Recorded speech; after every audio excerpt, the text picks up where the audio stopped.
Hi everyone, it's Katie. This is a continuation of my life with vascular Ehlers-Danlos syndrome, and today I am going to answer an important question that I got on one of my first video blogs. Maybe it was actually the first one. I don't know. Anyway, somebody asked this question, so I'm going to spend a few minutes answering the question. And the question was, what does my emergency booklet say? And how do you get one? So, just as a reminder, this is what my emergency booklet looks like. And there are actually two cards in this booklet. So, the first one that I'm going to go over is information and advice. And this one, if you look at it, is just general important information to know. Really for yourself, and you could give it to a doctor from what it looks like. It explains things about vascular Ehlers-Danlos. And these are all general things. So it goes over general information, what vascular Ehlers-Danlos is, how it's a mutation in COL3A1, major complications, including ruptures of blood vessels, the colon, and the uterus during pregnancy. The estimated frequency, which is about 1 in 50,000 people, it says here, and how it is often missed. It goes through a little bit more of genetics and the disruption in the type 3 collagen and what role type 3 collagen plays, which is supporting the walls of the arteries, the colon, the uterus, organs such as the spleen and liver, and the skin and joints. The inheritance pattern, which is autosomal dominant, which means that you only need one copy of the gene in order to have the disorder. So it goes over signs and symptoms, which I've been reviewing in my videos, and major complications. And so this one is just really general information. And golden rules. Golden rules. Setting up a care team and arranging for an annual review. When to seek emergency care, which is intense abdominal, back, or chest pain, acute pain lasting more than 2 to 4 hours, sudden shortness of breath, which could indicate pneumothorax, which is when your lung collapses, severe headache, sudden loss of vision or double vision, limb weakness, or the perception of a pulsating noise inside your head. That one, my guess, would be indicative of a cavernous carotid sinus fistula, which is like the artery behind here. I'm not going to go into that. This is more about the book, what it says.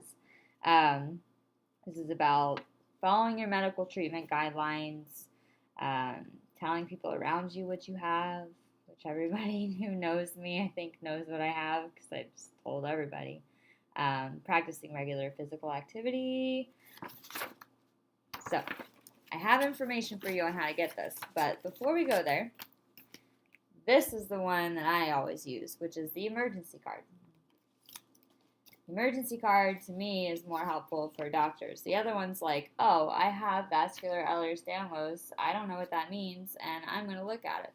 This one is where it gets helpful for doctors, in my opinion. So,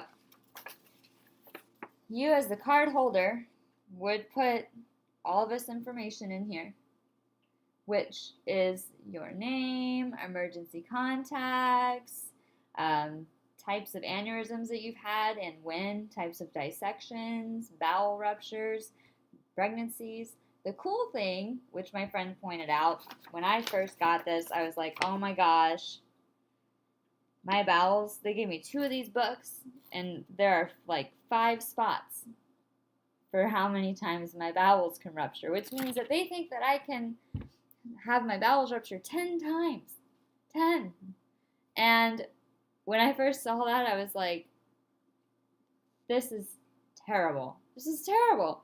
And it is terrible. But a friend brought up a good point that if you look at it the other way, they gave me 2 books, which have 5 spots for ruptures of the bowel, dissections, and things. And they think that I might survive 10 bowel ruptures or organ ruptures. So try to think of it that way, and it's a little bit more amusing and a little less terrifying. Has a spot for your medications, your allergies, your current healthcare providers, which is where I have listed my vascular surgeon, my internist, my geneticist, and any other relative doctors that would know about my condition in an emergency. And on the back, it has recommendations for the emergency personnel. So, those recommendations include telling the emergency personnel on this card that we as vascular EDSers or EDS4ers or zebras, unicorn zebras, rainbow unicorn zebras, whatever you want to call us, we're at a high risk to rupture or dissect almost any arterial vessel, including aortic, internal carotid, celiac, splenic, hepatic, which is not good, mesenteric, renal, and iliac arteries, either spontaneously or in result to minimal trauma. Talks about surgical intervention and deciding whether or not it's the best route to go, because surgery can be very dangerous. And it goes over how to do some of the simple things and what to look out for if you're, you go to the ER with pain and you give this to them, and hopefully they'll look at it, which they should look at it. Tells them not to ignore the possibility of an arterial rupture or organ rupture from a small injury. It talks about abdominal pain, arterial dissection with spontaneous limb pain or poor perfusion, the development of pneumothorax, which I said was a lung collapse with sudden breathlessness.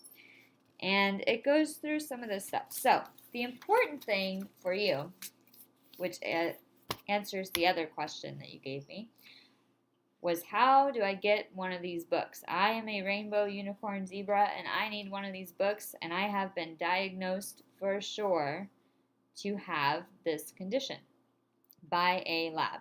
If you have been diagnosed by a lab that has confirmed that you have this genetic mutation that causes vascular Ehlers-Danlos syndrome, I have been in contact with my doctor at UW, and they have let me know that it is okay to release this information to you on how to get one of these books. For requests on one of these packets to carry around with you everywhere you go, you will contact Dru Leistritz-Kessler, and I have put her email address at the bottom of the screen, right down here, and I have also put it in the comment section, or the little about section of this video on YouTube. And in order to get one of these, or put a request in for one of these, you need to email her and include your full name, your mailing address, and a copy of your test result. Or if you don't have a copy of your test result, you can send her the lab where the test was done, the name of the lab. So if you got it done by Invitae, you got it done by UW Medical Center, insert whatever lab tested you. You went to a geneticist and they tested you and they would say, yeah, you're lucky, you got this. You would include that information. And don't email her without all that information. It'll make the process go a lot faster if you just give her your name and your mailing address and the copy of your test result. That would be the easiest way to go. You should be able to get one of those if you do that. Again, her email is down here. And there you go. So that's going to be it for this video, a little longer than usual.